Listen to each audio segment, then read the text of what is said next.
السلام علیکم جی، welcome to Fatima ارائی channel. امید ہے آپ سب بالکل خیریت سے ہوں گے۔ پیش خدمت ہے ناول عشق کا شین کی ایپیسوڈ نمبر 29۔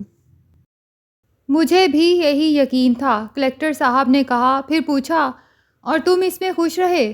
جی ہاں جناب، دراصل میں اماں کو اس حالت میں چھوڑ کر جانا نہیں چاہتا تھا۔ میں تو لاہور سے ہی استعفیٰ ارسال کر دیتا، لیکن مسعود صاحب کی وجہ سے ایسا نہیں کیا۔ وہ بھی تمہیں بہت چاہتے ہیں اور میں بھی تمہیں کھونا نہیں چاہتا تھا۔ خیر یہ بتاؤ، اب تمہاری اماں کا کیا حال ہے؟ بہتر ہے، لیکن پوری طرح سے سنبھلنے میں بہت وقت لگے گا۔ میرے پاس تمہارے لیے ایک آفر ہے، کلکٹر صاحب نے کچھ سوچتے ہوئے کہا۔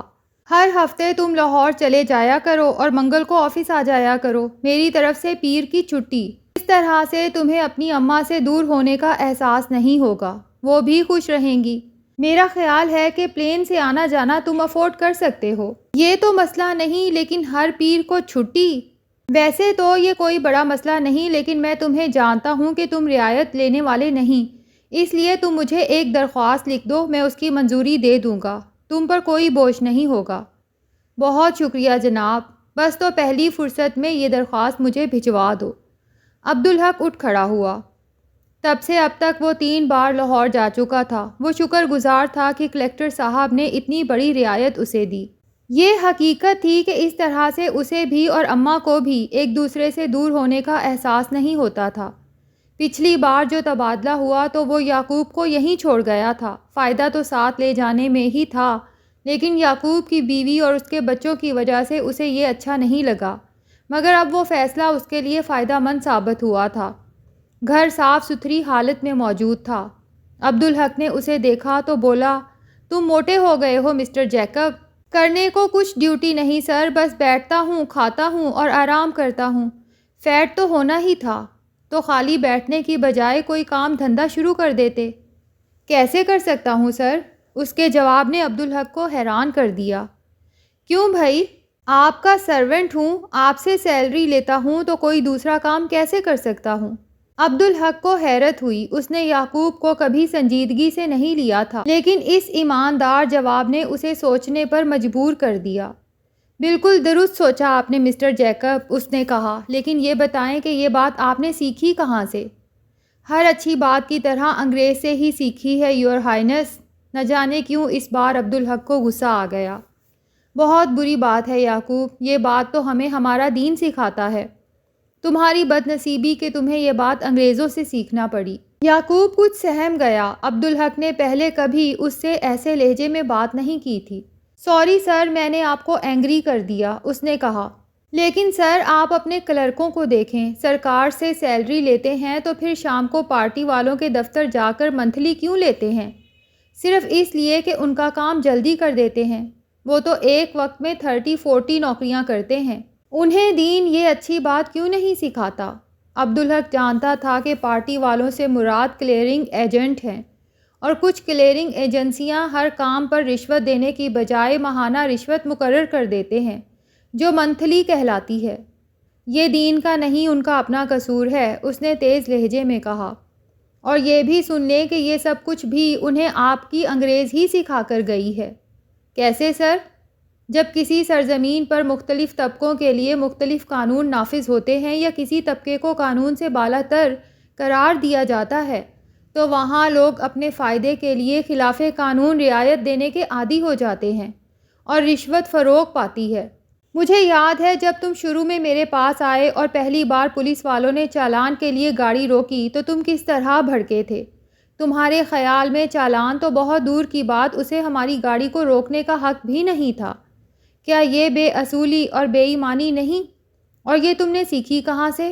اپنے اس انگریز سے، جس پر عام لوگوں کا قانون لاگو نہیں ہوتا، اور وہ یہ ڈھل مل قانون چھوڑ کر گیا ہے، جس سے برائی پر مائل لوگ فائدہ اٹھا سکتے ہیں۔ عبدالحق نے ایک گہری سانس لی، پھر سلسلہ کلام جوڑا۔ اور میں نے تمہاری اس اچھائی پر تمہیں داد دی جو بدقسمتی سے تم نے انگریزوں سے سیکھی۔ اب میں اس برائی پر تمہیں داد دیتا ہوں جو تم نے انگریزوں سے نہیں سیکھی۔ تم کسی انگریز کے سامنے اتنی جرح کر سکتے تھے؟ یعقوب کا چہرہ سفید پڑ گیا۔ اب آپ مجھے نکال دیں گے؟ اس کے لہجے میں خوف تھا۔ عبدالحق کا غصہ ہوا ہو گیا، وہ مسکرایا۔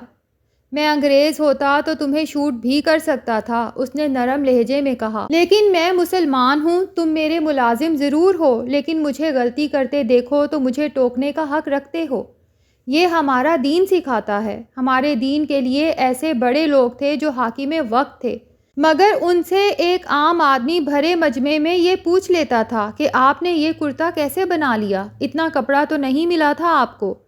تو انہوں نے برا مانے بغیر عاجزی کے ساتھ اس کی وضاحت کی، ایک عام آدمی کے سامنے صفائی پیش کی۔ اب اس سے ہم کچھ نہ سیکھیں تو یہ ہمارا قصور ہے یا انگریزوں کا کمال؟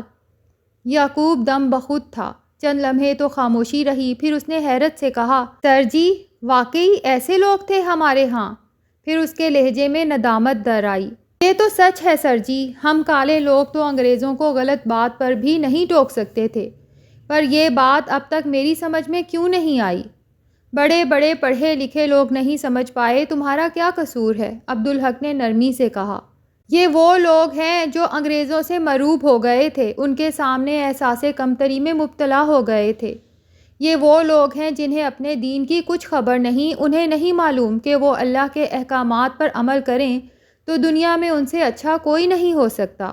سر جی آپ نے پہلے کیوں نہیں ٹوکا مجھے؟ یعقوب کی آواز رند گئی۔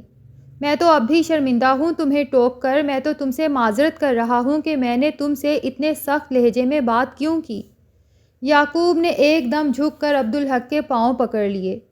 ایسے نہ کہیں صاحب جی، آج تو مجھے ایسا لگ رہا ہے کہ میں اب تک اندھیرے میں رہا ہوں۔ یہ اللہ کی مہربانی ہے تم پر صاحب جی آپ نے پہلے کیوں نہیں سمجھایا مجھے؟ میں سمجھاتا تو تمہاری سمجھ میں کچھ نہ آتا، عبدالحق نے گہری سانس لے کر کہا۔ دیکھو نا، تم میرے ملازم ہو اور آدھی زندگی تم نے انگریزوں کی ملازمت کی ہے۔ ان سے تم نے یہ سیکھا کہ جو وہ کہیں مان لو، خواہ وہ غلط ہو۔ اس میں تمہارا فائدہ ہے، تم مجھ سے بحث نہ کرتے لیکن میری بات کو دل سے قبول بھی نہ کرتے تو فائدے کی بجائے نقصان ہی ہوتا تمہیں۔ تو سر جی اب مجھے بتائیں دین کیا ہے؟ اللہ کو ماننا، اس کے ہر حکم پر عمل کرنا اور اسے جاننا۔ ماں نے بچپن میں کلمہ سکھایا تھا سر جی، مجھے تو بس وہی آتا ہے۔ وہی تو بنیاد ہے، عبدالحق نے کہا، لیکن پڑھنے سے کچھ نہیں ہوتا۔ یوں تو طوطا بھی کلمہ رٹ لیتا ہے، مطلب بھی معلوم ہے اس کا؟ نہیں سر جی، یعقوب نے شرمندگی سے کہا اور سر جھکا لیا۔ اچھا تو کلمہ سناؤ مجھے۔ یعقوب نے کلمہ طیبہ اور کلمہ شہادت سنا دیا۔ یہ جو دوسرا کلمہ تم نے سنایا ہے نا، یہ کلمہ شہادت ہے، اور شہادت کا مطلب ہے گواہی۔ یعقوب بہت غور سے اس کی بات سن رہا تھا۔ اب سوچو، گواہی دیکھے اور جانے بغیر تو نہیں دی جا سکتی۔ آدمی کو معلوم تو ہو کہ وہ کس بات کی گواہی دے رہا ہے۔ جھوٹی گواہی تو دنیا میں بھی جرم ہے اور اللہ کے ہاں بھی۔ یعقوب کے جسم میں واضح طور پر تھر تھراہٹ نظر آئی۔ تو غور سے سنو، اب میں تمہیں کلمہ شہادت کا مطلب بتا رہا ہوں۔ اس کا مطلب ہے میں گواہی دیتا ہوں کہ اللہ کے سوا کوئی عبادت کے لائق نہیں، وہ واحد ہے، کوئی اس کا شریک نہیں، اور محمد صلی اللہ علیہ وآلہ وسلم اللہ کے بندے اور اس کے رسول ہیں۔ یعقوب کے ہونٹ ہل رہے تھے جیسے وہ عبدالحق کے الفاظ دہرا رہا ہو۔ پھر اس نے کہا، اب سر جی مجھے نہیں پتا کہ اللہ نے کیا حکم دیا ہے تو میں مانوں گا کیسے؟ اس کے لیے اللہ نے کتاب نازل فرمائی، قرآن پڑھو گے تو سب معلوم ہو جائے گا۔ قرآن پڑھا ہے تم نے؟ میں نے بتایا نا سر جی کہ کلمے کے سوا کچھ بھی نہیں آتا مجھے، یعقوب نے بے بسی سے کہا، پھر بڑی عاجزی سے بولا، آپ مجھے قرآن پڑھا دیں گے سر جی؟ اس سے کیسے انکار کر سکتا ہوں میں، تم نے کہا تو یہ فرض ہو گیا مجھ پر، کل صبح سے انشاءاللہ اس پر عمل کریں گے۔ ٹھیک ہے سر جی، تو اب میرے کھانے کی فکر کرو مسٹر جیکب۔ نہیں سر، اب مجھے ایسے نہ پکاریں، میرے ماں باپ کا دیا ہوا اچھا نام انگریزوں نے بگاڑا اور میں نے ان کو خوش کرنے کے لیے اسے قبول کر لیا۔ وہ میری جہالت تھی سر، اب میں یعقوب ہوں۔ عبدالحق کو حیرت ہوئی، یعقوب برسوں سے اس کے ساتھ تھا اور یہ بگاڑ اس سے بھی بہت پہلے کا تھا۔ ایک لمحے میں، صرف ایک لمحے میں وہ سب کچھ کیسے بدل گیا؟ یہ کیسے ممکن ہوا؟ شاید صرف حضرت عمر رضی اللہ تعالیٰ عنہ کے حوالے پر؟ پھر اس نے سر جھٹکا۔ سب بہانے ہیں، اصل بات تو اللہ کی طرف سے ملنے والی ہدایت کی ہے۔ وہ جب جسے چاہے ہدایت دے دے، وہ ہدایت نہ دے تو آدمی سمجھانے پر بھی ضد پکڑ لے اور گمراہ ہو جائے۔ اسی خوف سے تو اس نے آج تک یعقوب کو سمجھانے کی کوشش نہیں کی تھی۔ اس کی کراچی آمد سے عارف بھی بہت خوش تھا۔ اس نے عبدالحق سے گھر کے سب لوگوں کی خیریت دریافت کی۔ اماں کو یرقان ہو گیا ہے، طبیعت تو اب بہت بہتر ہے لیکن کمزوری بہت ہو گئی ہے، عبدالحق نے بتایا۔ ارجمن کیسی ہے؟ عارف نے مسکراتے ہوئے پوچھا۔ مجھے یہ سوچ کر بہت خوشی ہوتی ہے کہ اب وہ میری بھابھی بن گئی ہے۔ ٹھیک ہی ہوگی، عبدالحق کے لہجے میں پسمردگی تھی۔ فون پر بات ہوئی تھی اس سے؟ فون پر؟ عارف بری طرح چونکا۔ کیوں بھائی، تم لاہور رہ کر آئے ہو اتنے دن؟ پچھلی بار عبدالحق نے ایسا کچھ نہیں بتایا تھا لیکن اب بات منہ سے نکل گئی تھی اور جھوٹ وہ بولتا نہیں تھا۔ دراصل وہ ایبٹ آباد میں ہے، اس نے آہستہ سے کہا۔ وہ کیوں بھائی، خیریت تو ہے؟ اب اسے پوری بات بتانے کے سوا کوئی چارہ نہیں تھا۔ عارف نے درمیان میں اسے نہیں ٹوکا لیکن اس کے چہرے پر گھمبیرتا چھا گئی تھی۔ عبدالحق کی بات مکمل ہونے کے بعد اس نے کہا، میں ایسا کوئی حق تو نہیں رکھتا لیکن میں نے ہمیشہ تمہیں چھوٹے بھائی کا درجہ دیا ہے، اجازت دو تو کچھ کہوں۔ کیسی بات کرتے ہیں عارف بھائی، میں بھی آپ کو بڑا بھائی ہی سمجھتا ہوں۔ تو پھر مجھے سمجھاؤ، یہ ایبٹ آباد کی منطق میرے حلق سے تو نہیں اتری؟ تم ایسے ضعیف الاعتقاد تو نہیں ہو؟ میں تو صرف نور بانو کی وجہ سے مجبور ہو گیا، ورنہ میں منت کا نہیں شکر کا قائل ہوں۔ تمہارا کیا خیال ہے بھابھی کی دلجوئی کے لیے کیا تمہیں دوسروں کے ساتھ اور اپنے ساتھ زیادتی کا حق مل گیا ہے؟ عبدالحق نے حیرت سے اسے دیکھا۔ میں سمجھا نہیں عارف بھائی۔ دیکھو نا، بھابھی نے ایک منت مانی، تم نے ان کی خاطر اسے مان لیا، چلو یہاں تک تو ٹھیک ہے۔ تم نے بھابھی کو ایبٹ آباد بھیج دیا، کوئی حرج نہیں، لیکن ارجمند کو ان کے ساتھ بھجوانے کی کیا تک تھی؟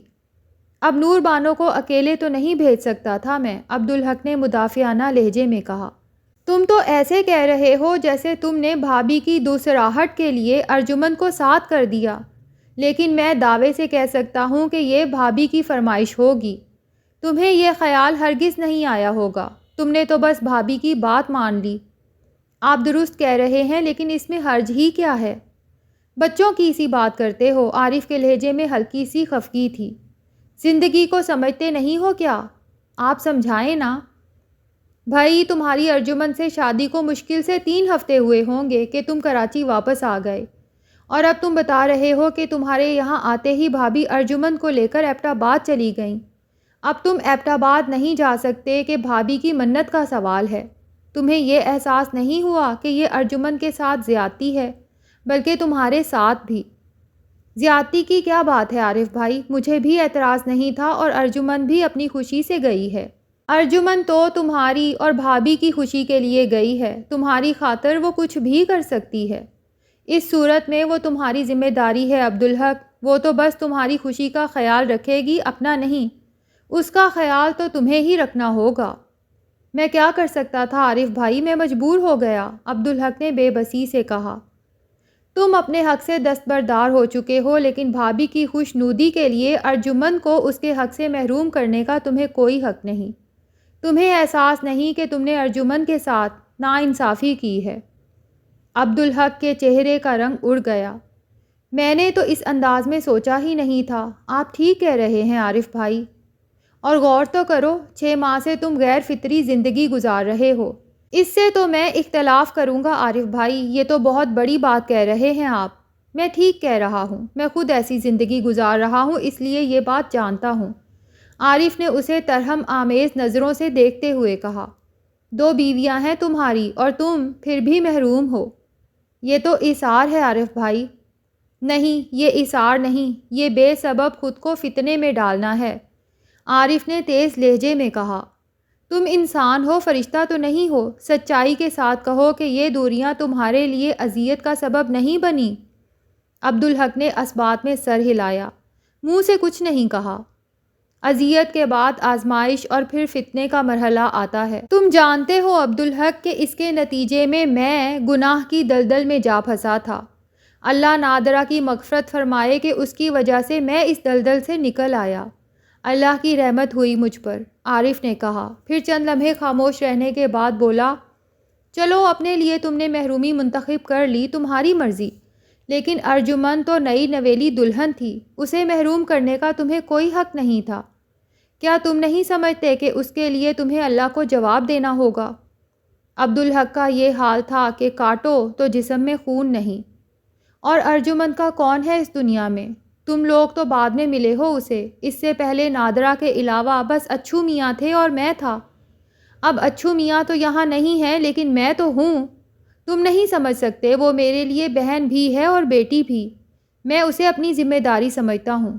تم اس کے ساتھ زیادتی کرو گے تو میں تم سے ضرور باز پرس کروں گا۔ میں بہت شرمندہ ہوں عارف بھائی، مجھے معاف کر دیں۔ تم بھی تو میرے لیے بھائی ہو، عارف نے محبت سے کہا۔ تم عقل مند بھی ہو اور اللہ سے ڈرنے والے بھی، پھر بھی تم اس غیر فطری پن کو نہیں سمجھ سکے۔ دیکھو نا، فطری تو یہ ہوتا ہے کہ تم ارجمن کو کراچی ساتھ لاتے۔ بھابھی اپنی منت پوری کرنے کے لیے بے شک ایبٹ آباد چلی جاتی، وہ ان کا اپنا معاملہ تھا۔ انہوں نے خود تو غلط کیا ہی، لیکن تمہیں بھی گمراہ کر دیا، اور میرا خیال ہے کہ انہوں نے دانستہ ایسا کیا۔ عبدالحق نے سر اٹھا کر حیرت سے عارف کو دیکھا، پھر اس کی نگاہوں میں شکایت سی مچلی۔ اس نے آہستہ سے کہا، اس بات کا بہت قوی امکان ہے عارف بھائی کہ یہ آپ کی بدگمانی ہو، اور بدگمانی ہے تو بہت بڑی ہے۔ تم برا نہ ماننے کا اور میری بات پر غور کرنے کا وعدہ کرو تو کچھ کہوں؟ عبدالحق ہچکچایا، اسے اندازہ تھا کہ وہ بات بہت ناپسندیدہ ہوگی۔ اسے سننے سے بہتر ہے کہ بات یہیں روک دی جائے، لیکن اسے یہ احساس ہو گیا تھا کہ عارف کی کہی ہوئی ہر بات اب تک درست ہے۔ اسے احساس ہو گیا تھا کہ اس نے ارجمن کے ساتھ بہت سنگین زیادتی کی ہے۔ وہ واقعی اس کے لیے اللہ کو جواب دہ ہے۔ اندر ہی اندر اس پر لرزہ طاری تھا۔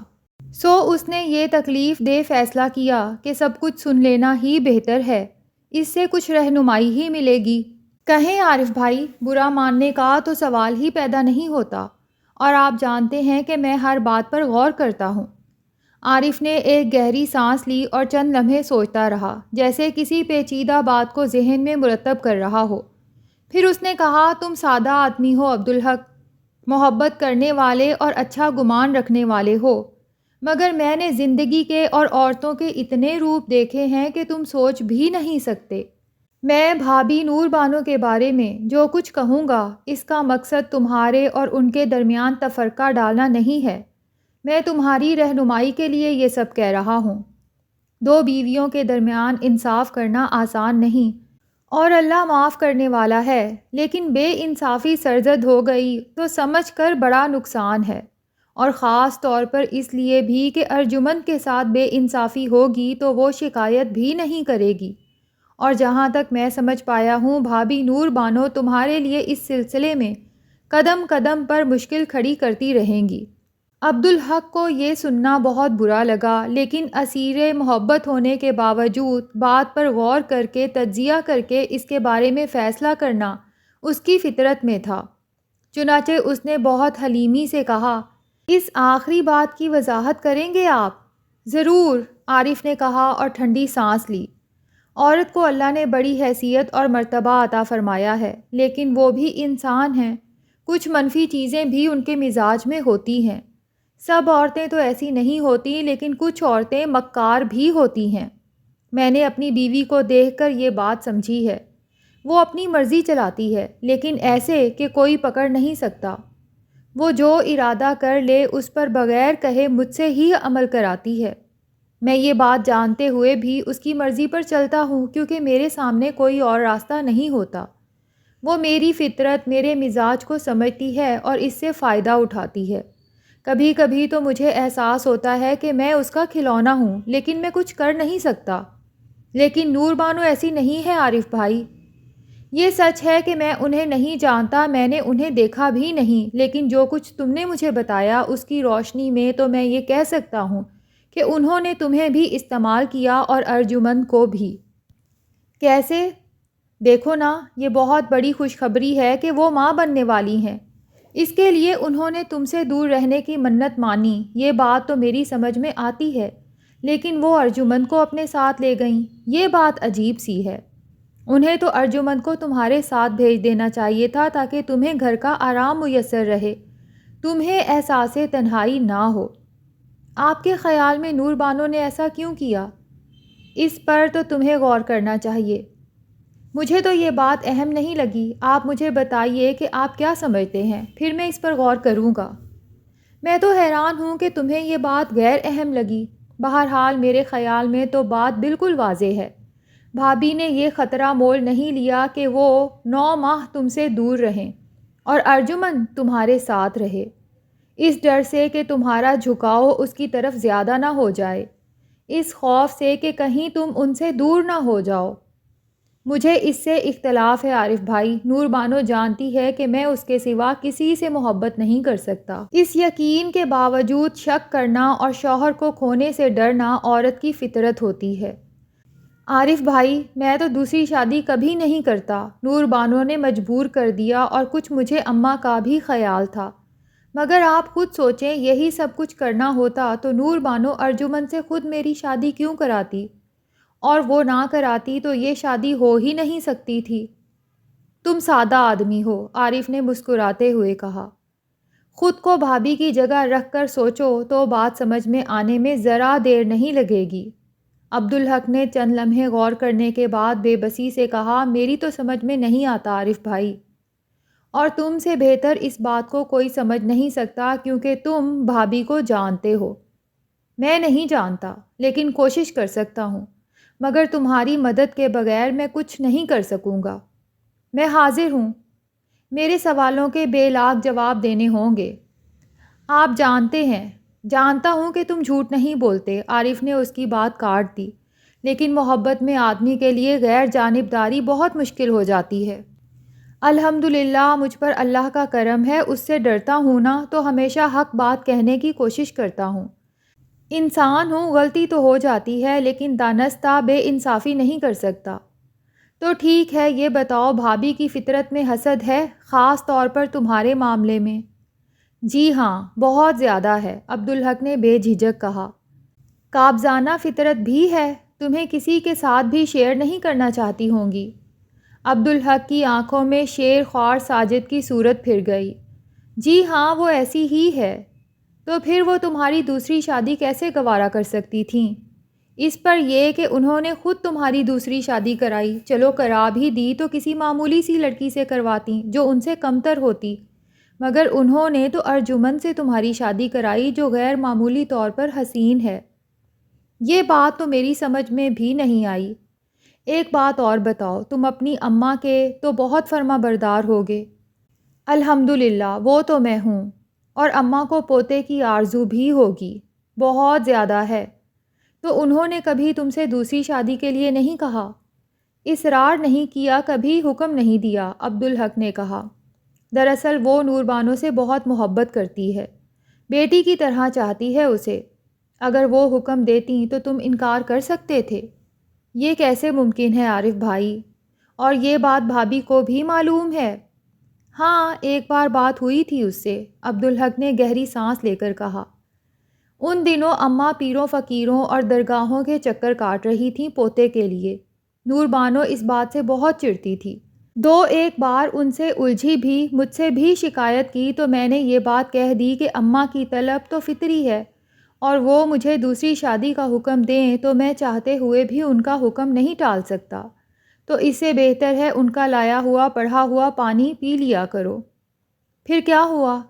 پھر میرا ٹرانسفر ہو گیا، ہم کراچی آ گئے، اور نور بانو کو پیروں فقیروں کی عنایات سے نجات مل گئی۔ حیرت ہے، ایک طرف تو اولاد کی طلب ہونے کے باوجود بھابھی کو پیروں فقیروں سے چڑ تھی، اور دوسری طرف انہوں نے اولاد کے لیے اتنی سخت اور احمقانہ منت مان لی، عارف نے خود کلامی کے انداز میں کہا۔ اور میں حیران ہوں عبدالحق کہ اتنا کچھ جاننے کے بعد بھی تم یہ بات نہیں سمجھ سکے کہ بھابھی نے ارجمن سے تمہاری شادی کیوں کرائی۔ آپ سمجھا دینا۔ ہاں، اب میں سمجھاتا ہوں، عارف معنی خیز انداز میں مسکرایا۔ تمہاری شادی کو 15 سال ہو گئے، اماں پوتے کی آرزو میں بوڑھی ہو گئیں، بھابھی یہاں کراچی میں محفوظ تھیں، لیکن بیماری نے انہیں لاہور جانے پر مجبور کر دیا، لیکن وہ جانتی تھیں کہ اب اماں کا پیمانہ لبریز ہو چکا ہوگا، وہ تمہاری دوسری شادی کرا دیں گی اور یقیناً تمہارے لیے بہت خوبصورت اور اچھی لڑکی تلاش کریں گی۔ انہوں نے سمجھ لیا کہ یوں معاملات ان کے ہاتھ سے نکل جائیں گے، اس سے بہتر ہے کہ معاملات اپنے ہی ہاتھ میں رکھے جائیں اور خود ہی ہنسی خوشی اصرار کر کے تمہاری دوسری شادی کرا دی جائے۔ اب اگر وہ کسی عام سی لڑکی سے تمہاری شادی کراتیں تو اماں کو اعتراض ہوتا۔ بھابھی کے سامنے ارجمن کی صورت میں بہت اچھا آپشن موجود تھا۔ وہ خوبصورت بھی ہے، خوبصیرت بھی اور کم عمر بھی۔ اس سے اسے کیا فائدہ؟ میں جواب دے رہا ہوں، تم خود غور کرو تو جواب تمہیں بھی مل جائے گا۔ دیکھو، کہیں باہر تمہاری دوسری شادی ہوتی تو بھابھی کا اس پر کوئی زور نہ ہوتا، اس سے مقابلہ رہتا ان کا، اور وہ تیز و ترار ہوتی تو ان کے لیے خطرہ بھی بن جاتی۔ ارجمن کی بات اور تھی، وہ ان کی فرما بردار تھی اور اب بھی ہے، اس سے انہیں کوئی خطرہ نہیں، اور یہ بات ثابت بھی ہو گئی۔ ارجمن کی جگہ کوئی اور ہوتی تو وہ بھابھی کے ساتھ ایبٹ آباد چلی جاتی بھلا؟ کبھی نہیں جاتی۔ وہ تو اس موقع کو غنیمت جان کر تمہیں جکڑ لیتی۔ اور دوسرے زاویے سے دیکھو تو بھابھی نے تم پر بھی اور اماں پر بھی اپنی کشادہ دلی اور ایثار ثابت کر دیا۔ کہو، اب سمجھ میں آئی بات؟ مگر یہ تو آپ کا گمان ہے عارف بھائی، عبدالحق نے احتجاج کیا۔ نہیں، تمام معلومات، صورتحال اور پس منظر کو سامنے رکھتے ہوئے یہ ایک غیر جانبدارانہ تجزیہ ہے۔ تم خود تجزیہ کرنے والے ہو عبدالحق، خود غور کر کے دیکھو۔ عبدالحق کو ماننا پڑا کہ عارف کی بات سچی ہے۔ میرا خیال ہے آپ ٹھیک کہہ رہے ہیں عارف بھائی۔ صرف یہ کہنے سے کام نہیں چلے گا عبدالحق، عارف نے کہا۔ تمہاری ذمہ داری اس وجہ سے اور بڑھ گئی ہے کہ ارجمن شکایت کرنے والی نہیں، وہ منہ سے کچھ مانگے گی بھی نہیں، تمہیں خود ہی اس کا خیال رکھنا ہوگا، تمہیں اس کو ہر زیادتی سے بچانا ہوگا، تمہیں بھابھی کی طرف سے اور ان کی چالوں کی طرف سے محتاط رہنا ہوگا۔ یہ نہ کیا تو بڑے نقصان میں رہو گے تم، اللہ کے سامنے جواب دینا ہوگا۔ میں سمجھ گیا عارف بھائی، اور پوری طرح سمجھ گیا، عبدالحق نے کہا۔ اب اس وقت تو کچھ کرنے کا فائدہ نہیں، ویسے بھی تھوڑے ہی دن کی بات ہے، البتہ مستقبل میں خیال رکھوں گا۔ یہ بات تمہاری ٹھیک ہے، بھابھی کو یہ احساس نہ ہونے دینا ورنہ وہ ارجمن کی دشمن بن جائیں گی، عارف نے کہا، پھر چند لمحے خاموش رہنے کے بعد بولا، اور عبدالحق ایک بات بتا دوں، ارجمن ایک غیر معمولی لڑکی ہے، خاص طور پر تمہارے حوالے سے۔ وہ کیسے عارف بھائی؟ اس نے کبھی تمہیں جتایا کہ وہ تم سے محبت کرتی ہے؟ عبدالحق کا چہرہ تمتما اٹھا جیسے وہ اس تذکرے پر شرمندہ ہوا ہو۔ اس نے نفی میں سر ہلاتے ہوئے کہا، نہیں عارف بھائی، البتہ جب نادرہ نے اسے میرے سپرد کیا تو اس نے یہ بات مجھے بتائی ضرور تھی، اور وہ اتنی کم عمر تھی کہ میں نے اسے اہمیت نہیں دی، لیکن اس سے بھی پہلے نادرہ نے مجھے یہ بات بتائی تھی۔ اس وقت میں نے ارجمن کو دیکھا ہی نہیں تھا، اس لیے میں پریشان ہو گیا۔ نور بانو کے مزاج سے میں واقف تھا، مجھے لگا کہ یہ میرے لیے سنگین مسائل کھڑے کر سکتا ہے۔ میں نے یہ بات نادرہ سے کہی بھی، لیکن اس نے کہا کہ ایسا نہیں ہوگا۔ عبدالحق کھو سا گیا۔ اور ایسا کبھی ہوا بھی نہیں؟ نہیں، کبھی نہیں۔ نور بانو تو ارجمن کو دیکھتے ہی اس پر فدا ہو گئی، اس میں اسے اپنی چھوٹی بہن نظر آتی تھی، اور میں بڑی سچائی سے کہہ رہا ہوں کہ نور بانو نے اس کا ہمیشہ ایسے ہی خیال بھی رکھا جیسے وہ اس کی چھوٹی بہن ہو۔ اس نے مجھے مجبور کیا کہ میں ارجمن کو پڑھاؤں، اور حیرت انگیز بات یہ کہ پڑھائی کے دوران ہم ہمیشہ تنہا رہے۔ نور بانو نے کبھی وہاں گھسنے کی کوشش نہیں کی، حالانکہ مجھے یقین تھا کہ ایسا ہی ہوگا، وہ تو بہت شکی ہے۔ لیکن ارجمن نے اس تنہائی میں تم سے کبھی اپنے دل کی بات نہیں کی ہوگی۔ جی عارف بھائی، کبھی نہیں۔ جانتے ہو کیوں؟ عبدالحق نے نفی میں سر ہلایا۔ یہی تو غیر معمولی پن ہے اس کا، عارف نے کہا۔ تم نے کہا کہ اس کی کم عمری کی وجہ سے تم نے اس کی بات کو اہمیت نہیں دی، جبکہ اسے تم سے محبت اس عمر میں ہوئی تھی جس میں بچوں کے پاس محبت کا تصور بھی نہیں ہوگا۔ جی، نادرہ نے مجھے بتایا تھا۔ ارجمن اس محبت کے ساتھ بڑی ہوئی، یا یوں کہہ لو کہ وہ محبت اس کے ساتھ بڑی ہوئی ہے۔ اب اس میں کون شک کر سکتا ہے کہ وہ محبت اللہ کی دی ہوئی تھی؟ نادرہ نے بھی اس کے بارے میں بتایا۔ ارجمن کہتی تھی کہ اللہ میاں اس سے بات کرتے ہیں۔ نادرہ خوف زدہ تھی کہ یہ کوئی نفسیاتی مسئلہ ہے، لیکن جب ارجمن نے کچھ ایسی باتیں بتائیں جو اسے کسی طرح معلوم ہو ہی نہیں سکتی تھیں تو نادرہ اس کا احترام کرنے لگی۔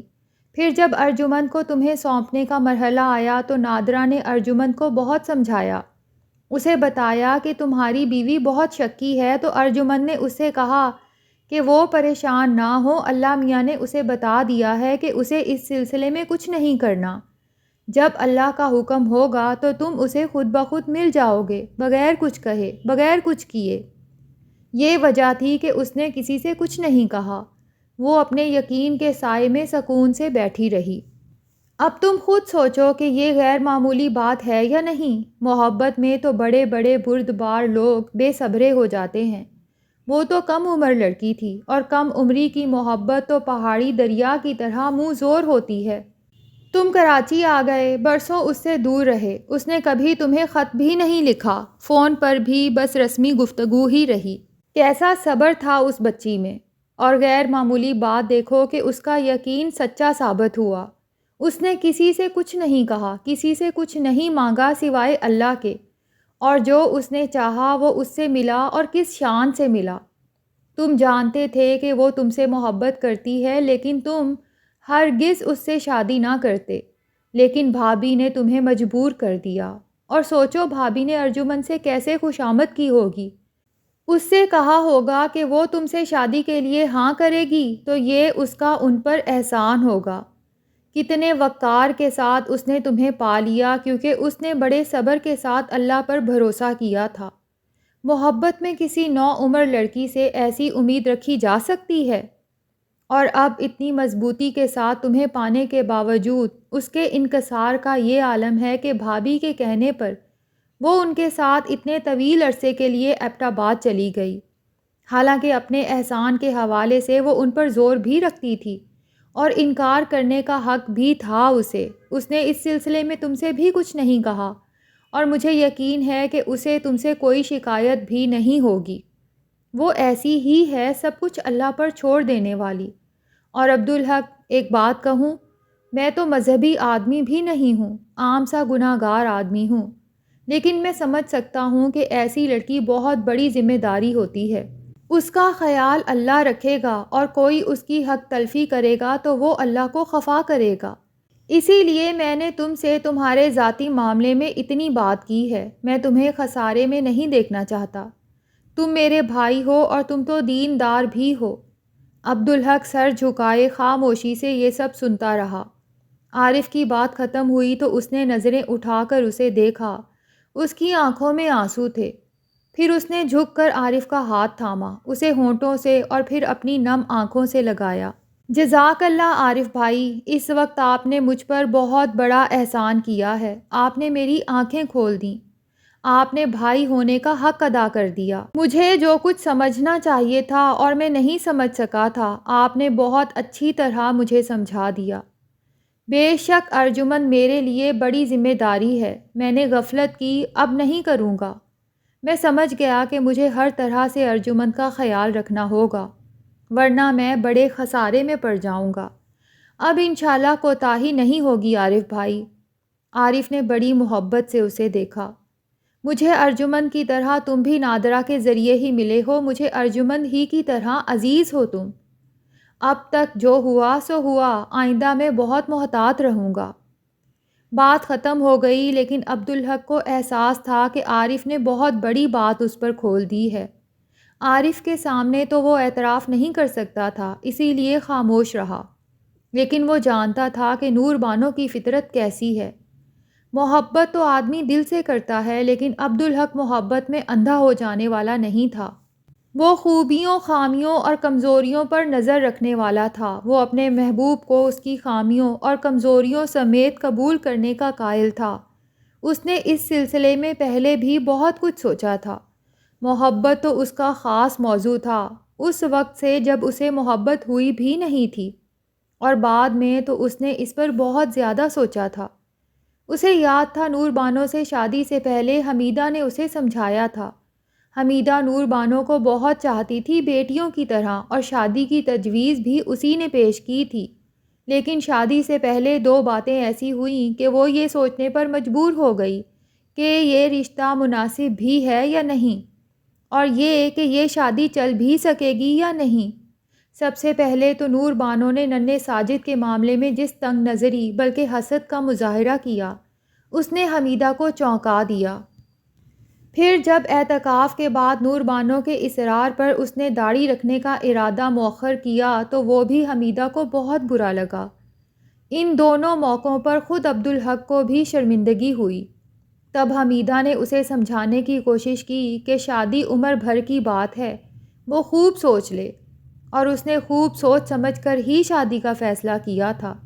حمیدہ نے اسے احساس دلایا تھا کہ نور بانو کوئی حسین لڑکی نہیں، مگر اس نے بہت سوچ سمجھ کر کہا تھا کہ وہ اسے دنیا کی سب سے خوبصورت لڑکی لگتی ہے، اور یہ بات آج تک سچی ثابت ہوئی تھی۔ وہ جانتا تھا کہ ارجمن بہت حسین ہے، لیکن اسے نور بانو اس سے زیادہ خوبصورت لگتی تھی۔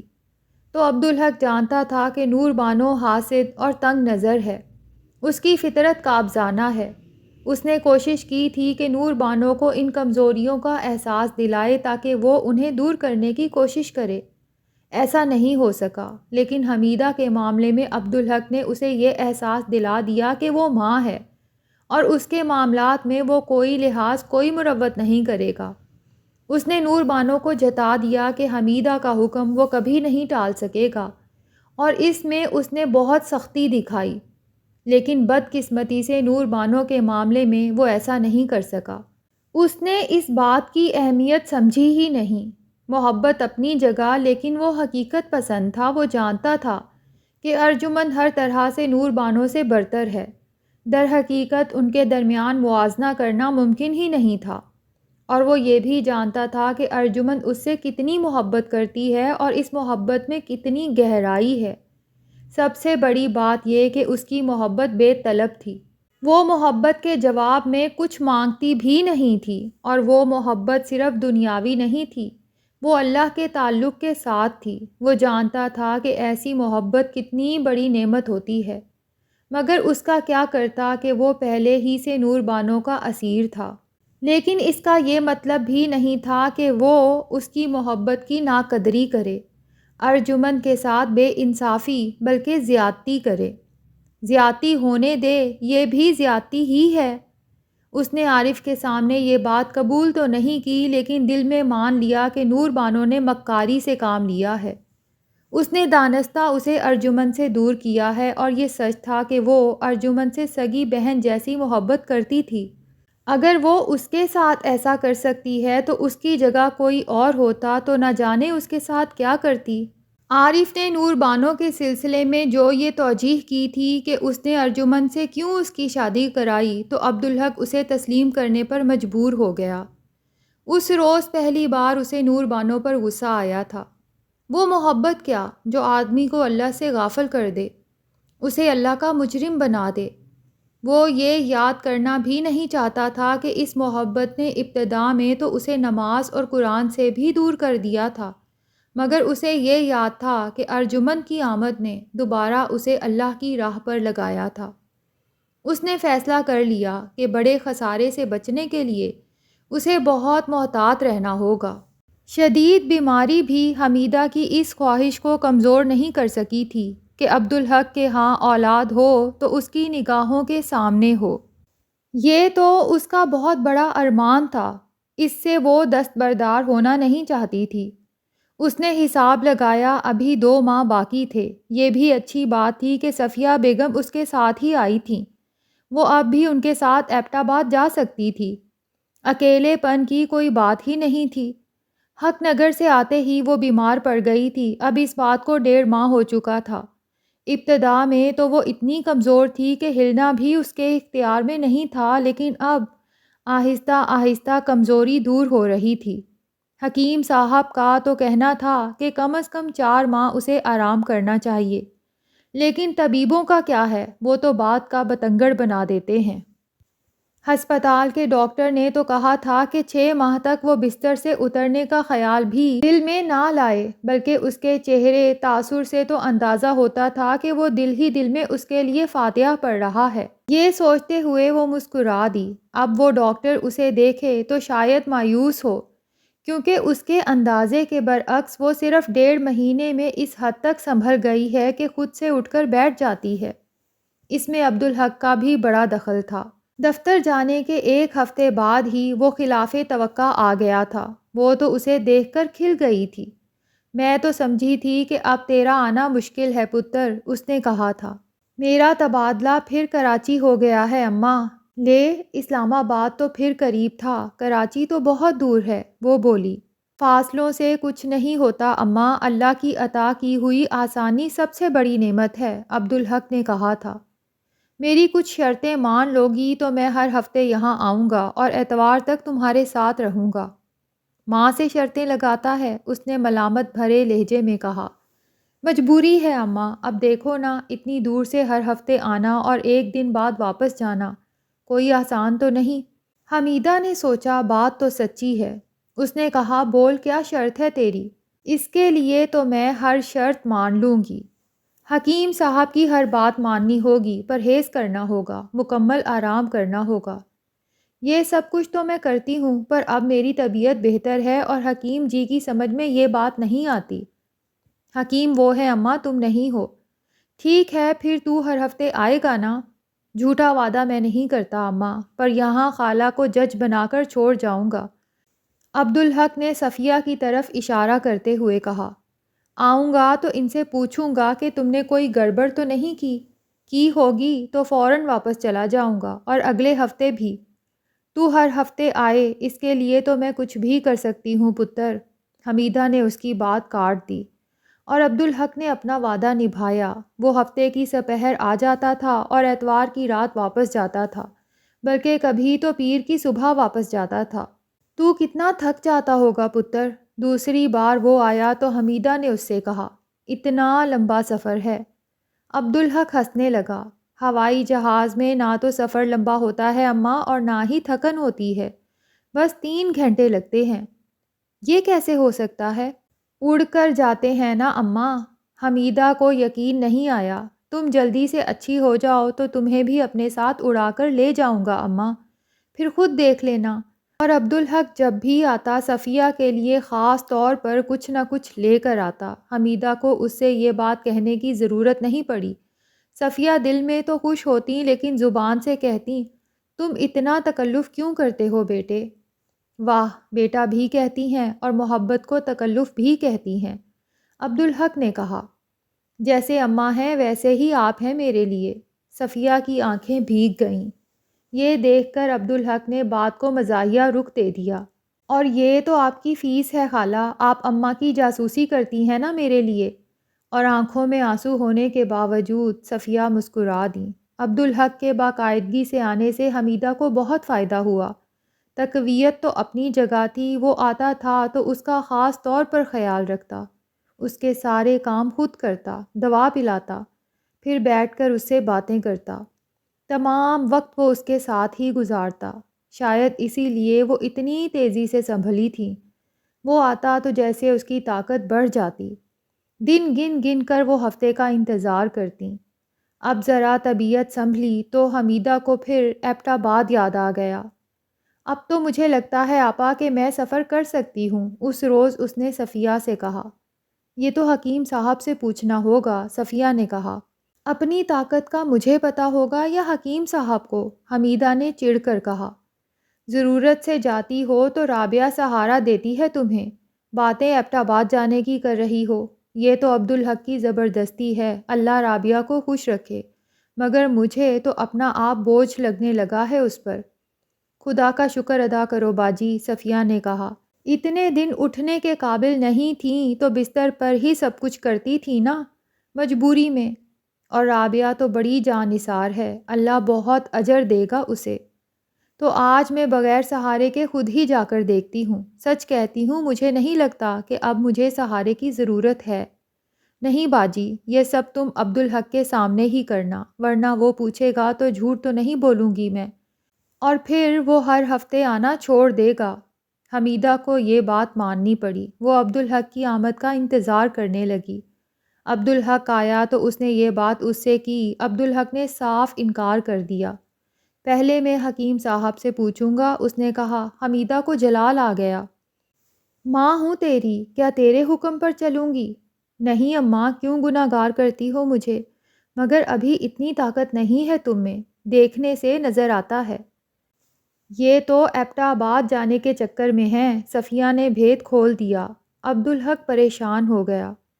ایبٹ آباد کو بھول جاؤ اماں، بہت لمبا سفر ہے۔ حمیدہ مسکرائی۔ تو کیا ہوا، ہم اڑ کر چلے جائیں گے ہوائی جہاز میں۔ وہاں ہوائی جہاز نہیں جا سکتا اماں۔ بیوقوف بنا رہا ہے مجھے۔ حمیدہ نے اس پر آنکھیں نکالی۔ نہیں اماں، یہ سچ ہے۔ مری یاد ہے اماں؟ حمیدہ نے اثبات میں سر ہلایا۔ یہ ایبٹ آباد بھی ویسا ہی پہاڑی مقام ہے، وہاں جہاز سے نہیں جایا جا سکتا۔ ٹھیک ہے، پر میں اٹھ کر یہ تو دیکھ لوں کہ میں سہارے کے بغیر چل بھی سکتی ہوں یا نہیں۔ عبدالحق مجبور ہو گیا۔ ٹھیک ہے اماں، کوشش کر لو۔ اس وقت تو میں بھی موجود ہوں نا۔ اس روز حمیدہ پہلی بار خود اٹھ کر کھڑی ہوئی۔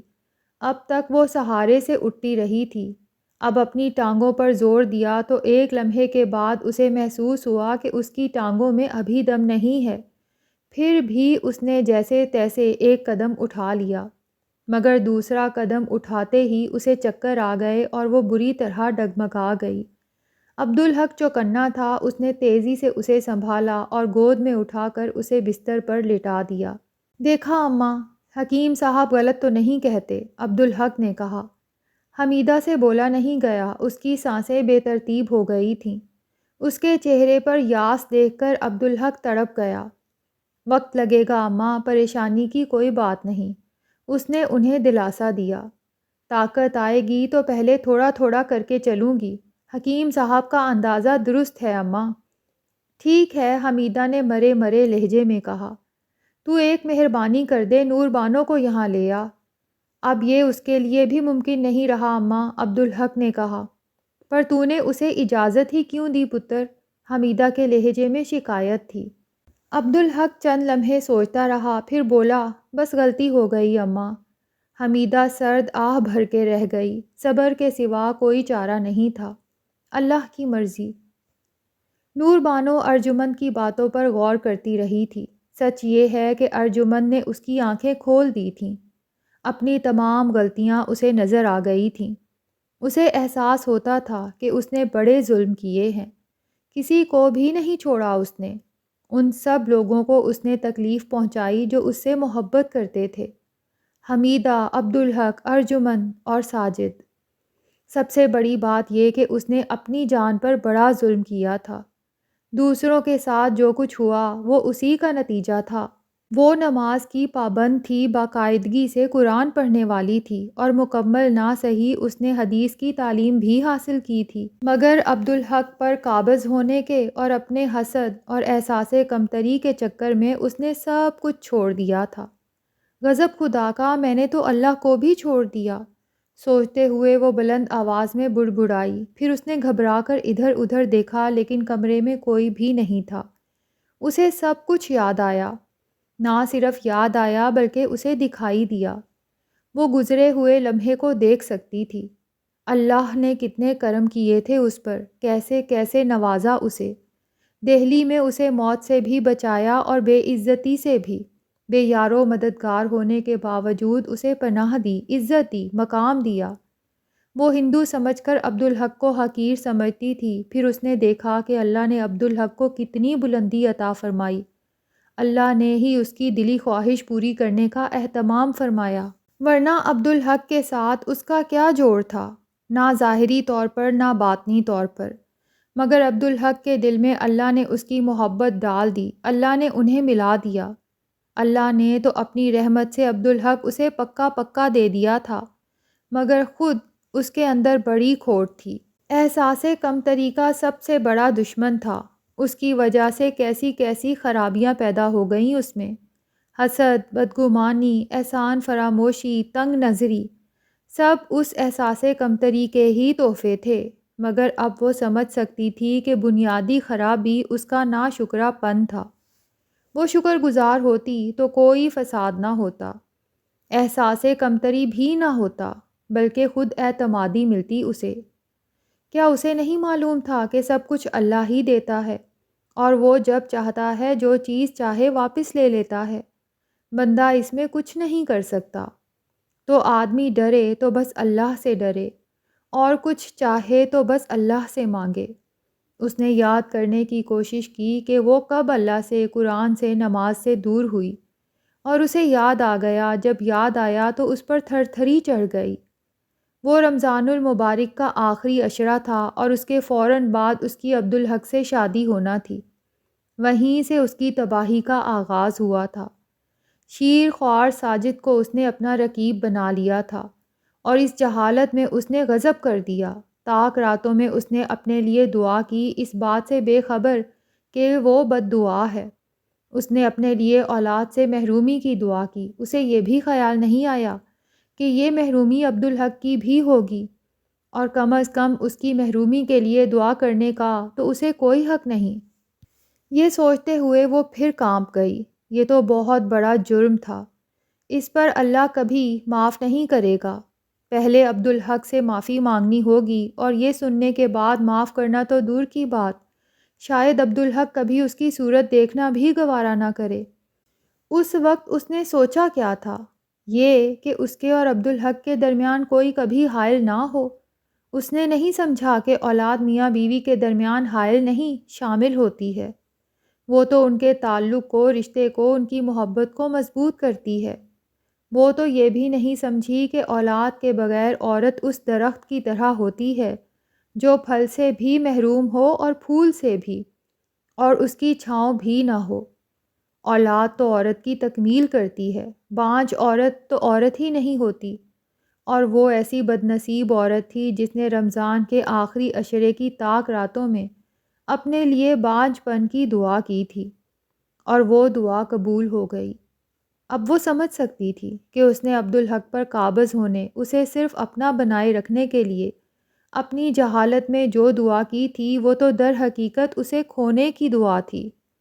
ایک نو مسلم کے لیے جو بڑی محبت اور سچائی سے اللہ اور اس کے رسول صلی اللہ علیہ وآلہ وسلم پر ایمان لایا ہو، اپنی اولاد کی بلکہ اولاد نرینہ کی کتنی اہمیت ہوتی ہوگی، کیونکہ اسے تو اپنی نسل بہت عزیز ہوتی ہوگی۔ عبدالحق کی جگہ کوئی اور ہوتا تو نہایت درجے کی محبت کے باوجود زیادہ سے زیادہ 2-3 سال انتظار کرتا، اور پھر دوسری شادی کر لیتا، اور اس بیوی سے اولاد ملتی تو وہ بیوی اسے عزیز تر ہو جاتی، اور اس کی اپنی حیثیت گھر کے آنگن میں لگے بے برگ و بار شجر کی سی ہو کر رہ جاتی، جو موجود ہوتا ہے لیکن کسی کو نظر نہیں آتا، اور ایسا اس کی اپنی دعا کی قبولیت کی وجہ سے ہوتا۔ اب اس کی سمجھ میں آیا، شادی کی رات عبدالحق نے اس سے شکر کے نفل پڑھنے کو کہا تھا، اور اس نے گریز کیا تھا۔ یہ شاید اس کی بد دعا کی وجہ سے تھا، اور شکر ادا نہ کر کے وہ نخوت میں گرفتار ہو گئی۔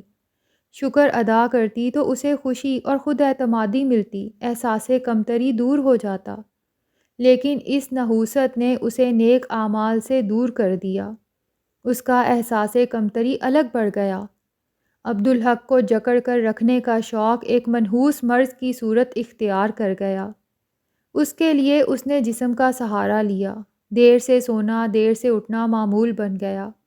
پاکی کا احساس ختم ہو گیا، اور وہ ناپاکی میں مبتلا ہو گئی، یعنی نحوست در نحوست۔ اس کا جسم پھر بری طرح لرزا، اس کے اعمال کی پاداش میں۔ کیا اس پر لعنت کر دی گئی؟ ورنہ وہ تو نماز کی پابند تھی، قرآن باقاعدگی سے پڑھتی تھی، پھر وہ کیسے ایک دم محروم ہو گئی؟ تمہاری اوقات ہی کیا ہے؟ اس کے اندر سے کسی نے للکارا۔ شیطان تو معلم الملکوت تھا، اللہ کے ایک حکم سے منہ موڑا تو ابد تک کے لیے راندائے درگاہ ہو گیا۔ اس سب کے باوجود اللہ نے اس پر کتنی رحمت فرمائی، اس کا پردہ رکھا۔ عبدالحق کی محبت کم نہیں ہونے دی، بلکہ اس کی محبت کی گہرائی تو ایسی ہے کہ ارجمن جیسی حسین اور خوبیوں سے مالا مال لڑکی کو بھی اس نے اس کے مقابلے میں اہمیت نہیں دی۔ پھر اس نے ارجمن کے بارے میں سوچا۔ ایک بات سچی تھی کہ وہ ارجمن کو اپنی سگی بہن کی طرح چاہتی تھی، لیکن یہ بھی سچ تھا کہ اس نے ارجمن کو بڑی بے دردی سے اپنی مطلب براری کے لیے استعمال کیا تھا۔ ارجمن نے اس کے کہنے پر عبدالحق سے شادی کی، اسے ایک ایسی سوکن کے عذاب سے بچایا جس پر اس کا کوئی اختیار نہیں ہوتا۔ یہی نہیں، وہ اس کے لیے وہ ایثار کر رہی تھی جو کوئی کسی کے لیے نہیں کرتا۔ وہ اپنا بچہ اسے دے رہی تھی، وہ اسے ماں بنا رہی تھی، وہ نعمت اسے دے رہی تھی جس سے محرومی کے لیے خود اس نے رمضان کی مبارک راتوں میں دعا کی تھی۔ ارجمن اس کے لیے سراپائے ایثار تھی، لیکن وہ اس کے لیے بھی خود غرض ہی رہی۔ اس کی تنگ نظری اور حسد میں کوئی کمی نہیں آئی۔ عبدالحق پر اپنا مکمل تصرف رکھنے کے اس کے شوق میں کوئی کمی نہیں آئی۔ اس نے ارجمن کو عبدالحق سے ملنے دیا تو صرف اپنی غرض کے لیے، اور جب غرض پوری ہو گئی تو اسے ارجمن کا فون پر عبدالحق سے بات کرنا بھی گوارا نہیں رہا۔ برسوں کا سویا ہوا ضمیر جاگ گیا تھا اور اسے آئینہ دکھانے پر تلا ہوا تھا۔ ارجمن کو سگی بہن کی طرح چاہنے کے باوجود اس نے کیسا کھیل کھیلا، اور اس کھیل میں آگے کا نقشہ کیا تھا؟ اس نے گھبرا کر آئینے سے نظریں چرانے کی کوشش کی، لیکن آنکھیں بھی ضمیر کا ساتھ دے رہی تھیں۔ وہ عبدالحق کو کسی کے ساتھ بھی بانٹنا نہیں چاہتی تھی، لیکن اس نے جان لیا کہ یہ ناگزیر ہے، اور بانٹنے سے زیادہ اسے اس بات کی فکر ہوئی کہ وہ تو اپنی دعا کی قبولیت کے بعد اب ماں بن ہی نہیں سکتی، اور آنے والی ضرور ماں بنے گی، اور وہ حقیر ہو جائے گی، کسی کی نظروں میں بھی اس کی حیثیت نہیں ہوگی۔ دنیا میں ارجمن کے سوا کوئی ایسا نہیں ہو سکتا تھا جو اس کی یہ بات مان لے، اپنا بچہ اسے دے دے، کہ سب یہی سمجھیں کہ نور بانو ماں بنی ہے، اور اس میں جہاں اس کا فائدہ تھا وہاں ارجمن کا سراسر نقصان تھا۔ عبدالحق کو تو ویسے ہی ارجمن سے محبت نہیں تھی، اس کے ماں بننے کے بعد تو وہ ارجمن سے بالکل ہی بے نیاز ہو جاتا، اور اگر اللہ کے سامنے جواب دہی سے بچنے کے لیے وہ انصاف کی کوشش کرتا تو وہ اس کی کوشش کو ناکام بنا دیتی۔ یعنی ارجمن کا مستقبل وہ ہوتا جو عبدالحق کی کہیں اور شادی ہونے کے نتیجے میں اس کا ہونا تھا۔ وہ شوہر سے بھی محروم رہتی۔ نور بانو کی روح پر جیسے کوڑا سا لگا، اس نے گھبرا کر آنکھیں بند کر لیں۔ نہیں، میں ایسی تو نہیں ہوں، ارجمن کے احسان کے بدلے میں اسے محرومی اور دکھ تو کبھی نہ دیتی۔ تم جانتی ہو کہ تم کیا ہو، ضمیر نے حقارت بھرے لہجے میں کہا۔ اب تم خود سے بھی جھوٹ بول رہی ہو، تم بے رحم شاطر ہو، بازی جیتنا ہی تمہارا اصل مقصد ہے۔ نہیں، یہ سچ نہیں۔ نور بانو نے دونوں ہاتھ اپنے کانوں پر رکھ لیے۔ وہ یہ سب کچھ سننا نہیں چاہتی تھی، لیکن ضمیر کی آواز کانوں میں نہیں اس کے وجود میں گونج رہی تھی۔ یہ سچ ہے اور تم جانتی ہو، تمہارا عمل اس کا ثبوت ہے، ضمیر نے کہا۔ ابھی ارجمن سے تمہاری غرض پوری نہیں ہوئی، ابھی ارجمن پوزیشن کے اعتبار سے تم پر بھاری ہے، مگر تم تو اب بھی اس کا لحاظ نہیں کرتی۔ وہ ایک منٹ عبدالحق سے بات کرے تو یہ بھی تم سے برداشت نہیں ہوتا۔ اب خود بتاؤ، اس کا بچہ ملنے کے بعد تم اس کے ساتھ کیا کرو گی؟ وہ سچ کی جیت کا لمحہ تھا، وہ اعتراف کا لمحہ تھا۔ اب آنکھیں اور کان بند کرنے سے کچھ نہیں ہو سکتا تھا۔ اب وہ خود سے منہ نہیں چھپا سکتی تھی، وہ پھوٹ پھوٹ کر رونے لگی۔ نہ جانے کتنی دیر تک وہ روتی رہی، لیکن دل کا بوجھ ہلکا نہیں ہوا۔ اس کے لیے ماننا ضروری تھا اور اس نے مان لیا۔ ٹھیک ہے، میں اعتراف کرتی ہوں کہ میں بہت بری ہوں، اتنی بری کہ شاید اتنا برا ہو ہی نہیں سکتا کوئی۔ میں خود غرض ہوں، تنگ نظر ہوں، حاسد ہوں، ظالم ہوں، اس نے دل میں کہا۔ پتہ نہیں کیسے میں ایسی ہو گئی، لیکن اللہ تو بہت بخشنے والا ہے، وہ توبہ قبول کرنے والا ہے، وہ رحیم و کریم ہے، گناہ گاروں کی توبہ اسے بہت پسند ہے۔ لیکن تم تو برسوں سے اسے بھی چھوڑے بیٹھی ہو، ضمیر نے اعتراض کیا۔ میں رجوع کروں گی تو وہ اس پر بھی مجھے معاف کر دے گا، یہ اس کا وعدہ ہے۔ بے شک، لیکن رجوع کرنے کے ساتھ ساتھ پچھلی غلاظتیں بھی تو دھونی ہوں گی، تمام معاملات کو صاف کرنا ہوگا۔ اس پر وہ گھبرا گئی، یہ کیسے ہو سکتا ہے؟ اس میں تو بڑی پیچیدگیاں ہیں، سب تمہارا ہی تو کیا دھرا ہے، ضمیر نے ملامت کی۔ اب سمجھ میں آتا ہے کہ جھوٹ جو بظاہر بہت چھوٹی سی معمولی سی بات لگتا ہے، اسے اللہ نے گناہ کبیرہ کیوں قرار دیا۔ تم نے ایک جھوٹ بولا اور تمہاری پوری زندگی جھوٹ بن گئی۔ چلو تم تو اس کی مستحق ہو، لیکن ارجمن بیچاری کا کیا قصور؟ تم نے اس کی زندگی کو بھی جھوٹ بنا کر رکھ دیا، تمہیں تو اس کا بھی حساب دینا ہوگا۔ نور بانو تھرا گئی۔ دیکھا، بگاڑ کتنا آسان ہے اور اصلاح کتنی مشکل۔ وہ بڑے فیصلوں کے لمحے تھے۔ نور بانو نے عہد کر لیا کہ اب وہ ارجمن کے ساتھ نہ کوئی زیادتی کرے گی، نہ ہونے دے گی۔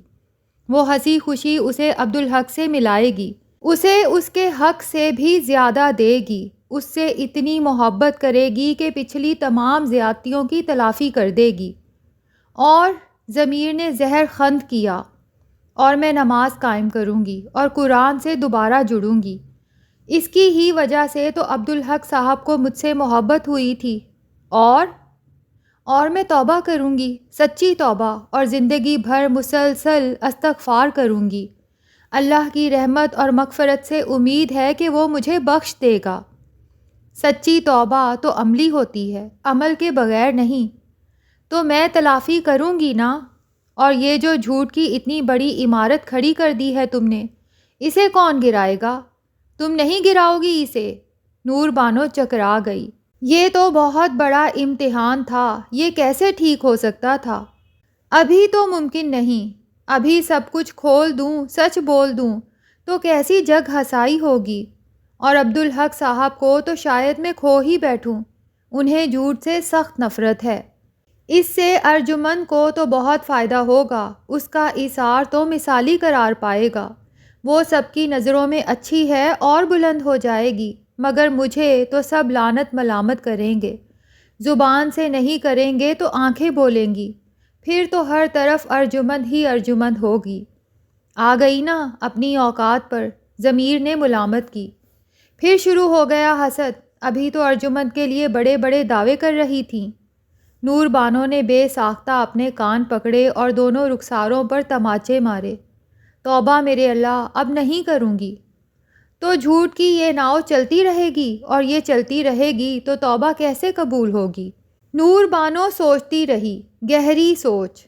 اتنا بڑا جھوٹ، ایک دم سے تو پردہ نہیں ہٹایا جا سکتا۔ ساری دیواریں، پورا ملبہ مجھ پر آ گرے گا دھڑام سے۔ اس میں دب کر جیتے جی مر جاؤں گی میں۔ تو پھر؟ ہاں، ایک صورت ہے، ابھی تو اس جھوٹ کو چلنے دیا جائے، بعد میں مناسب موقع دیکھ کر میں عبدالحق صاحب کو سچ بتا دوں گی، اس طرح کہ مجھ سے ان کا دل بھی برا نہ ہو۔ صرف عبدالحق کو؟ اماں کو بھی بتا دوں گی، نور بانو نے تمام حوصلہ خرچ کرتے ہوئے سوچا۔ اور کسی کو بتانا ایسا ضروری نہیں۔ اور اس سے پہلے ہی تم مر گئیں تو؟ نور بانو ہکا بکا رہ گئی۔ یہ کیسے ہو سکتا ہے؟ کیوں؟ اللہ نے کوئی وعدہ کر رکھا ہے تم سے؟ تمہیں بتا دیا ہے کہ کب مرنا ہے تمہیں؟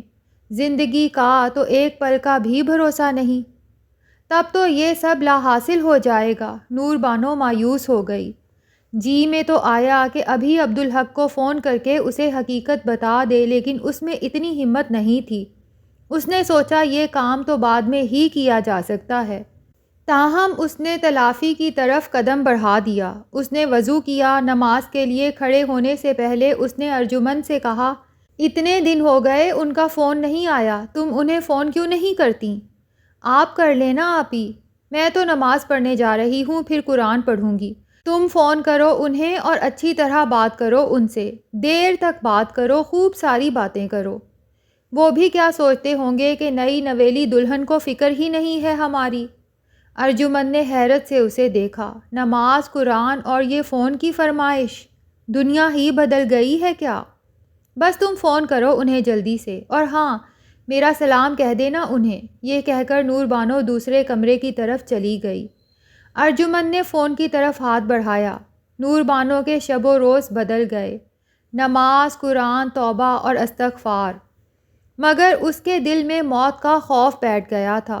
زندگی کا تو واقعی کوئی بھروسہ نہیں، اور وہ تو ویسے ہی ایک موذی درد کا شکار ہے۔ اسے یہ خیال بھی ہوا کہ اسے آپریشن سے بچنا ہوگا۔ نہ جانے کیوں اسے لگتا تھا کہ آپریشن کا انجام اس کی موت ہی ہوگا۔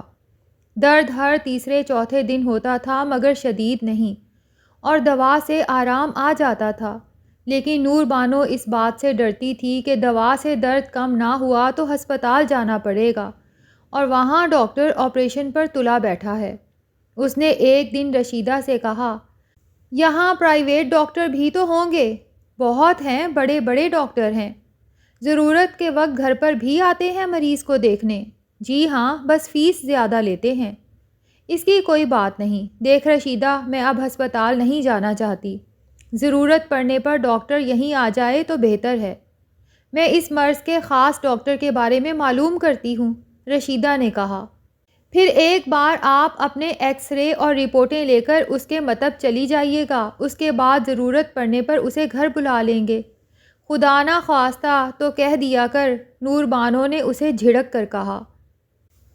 عبدالحق عارف کی باتوں پر بعد میں غور کرتا رہا، لیکن ان سوچوں کے دوران بھی وہ بنیادی طور پر نور بانو سے محبت کرنے والا شوہر ہی رہا۔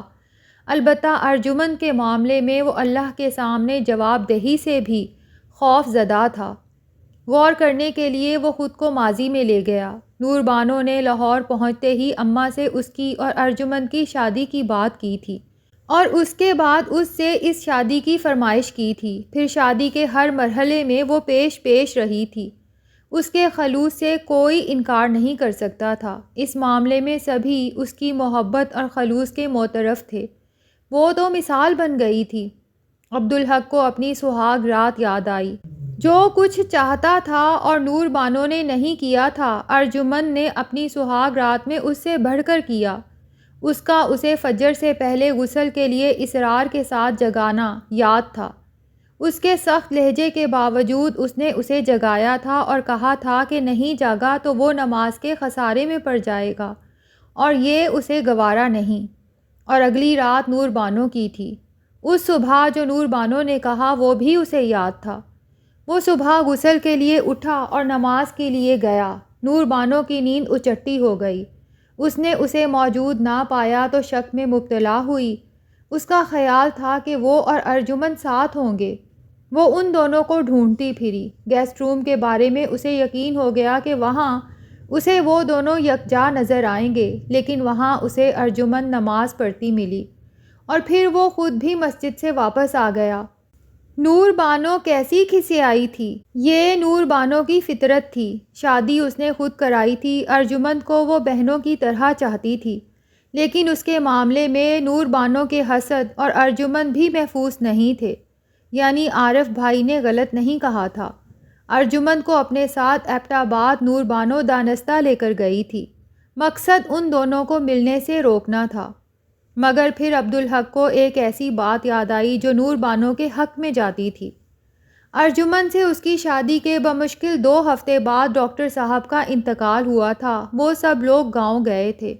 وہاں اماں نے تو رکنے کا فیصلہ کر لیا کہ صفیہ خالہ کو عدت کے دوران وہ اکیلا نہیں چھوڑنا چاہتی تھیں۔ نور بانو نے بھی 1 ہفتے وہاں رکنے کا فیصلہ کیا، زرینہ کی خاطر۔ عبدالحق نے کہا کہ پھر وہ اور ارجمن بھی رک جاتے ہیں، مگر نور بانو نے منع کر دیا۔ اس نے کہا تھا کہ یہ ارجمن کے ساتھ زیادتی ہوگی جو نئی نویلی دلہن ہے، اس لیے وہ ارجمن کو لے کر لاہور چلا جائے۔ وہ 1 ہفتے بعد آئے گی۔ یہ تو نور بانو کے خلوص کا ثبوت ہے، عبدالحق نے سوچا۔ ارجمن سے وہ سچ مچ بہت محبت کرتی ہے۔ 1 ہفتے کے لیے تو دل بڑا کر لیا۔ اس کے اندر تردیدی سوچ ابھری اور ارجمن پر 9 مہینے کی محرومی تھوپ دی۔ اس کا اس کے پاس کوئی جواب نہیں تھا، اور اس دوری کے دوران بھی کچھ باتیں تھیں جو ذہن میں کھٹکتی تھیں۔ فون پر جب بھی گفتگو ہوتی تھی تو نور بانو سے طویل ہی ہوتی تھی، لیکن ارجمن سے بات کم ہی ہوتی تھی۔ کبھی اس نے پوچھا بھی تو نور بانو نے یا تو یہ بتایا کہ وہ مصروف ہے یا وہ بازار گئی ہوئی ہے، اور کبھی ارجمن سے بات ہوئی بھی تو بہت مختصر۔ اسے یاد نہیں آتا تھا کہ کبھی ارجمن سے 1 منٹ سے بھی زیادہ بات ہوئی ہو۔ ایک بار فون ریسیو ہی ارجمن نے کیا، لیکن مختصر سی بات کر کے نور بانو کی طرف بڑھا دیا، یعنی نور بانو وہیں موجود تھی۔ ارجمن نے اس کے انداز میں ناپسندیدگی دیکھی ہوگی اور ریسیور اس کی طرف بڑھا دیا ہوگا۔ اور آخری بار تو فون ہی ارجمن نے کیا تھا، مگر مختصر سی بات کر کے ریسیور نور بانو کو دے دیا تھا۔ پھر ایک بار ارجمن نے اس سے تفصیل سے بات کی تھی، صرف ایک بار، اور اس موقع پر نور بانو گھر میں موجود نہیں تھی۔ ارجمن نے کہا تھا کہ وہ چیک اپ کے لیے ہسپتال گئی ہوئی ہے۔ وہ واحد موقع تھا جب ارجمن نے اس سے کھل کر بات کی تھی اور طویل بات کی تھی۔ یہ بھی اس بات کا ثبوت تھا کہ نور بانو ہی فون پر گفتگو میں بھی رکاوٹ تھی۔ عبدالحق کو نور بانو پر شدید غصہ آیا۔ اس نے خود ارجمن سے اس کی شادی کرائی، اسے آزمائش میں پھنسایا اور خود ہی اس کے لیے مشکل کھڑی کر رہی ہے۔ جواب دہی تو اسے کرنی ہوگی اللہ کے سامنے۔ غصہ اتنا بڑھا کہ اس نے فیصلہ کر لیا کہ اب نور بانو کو فون نہیں کرے گا۔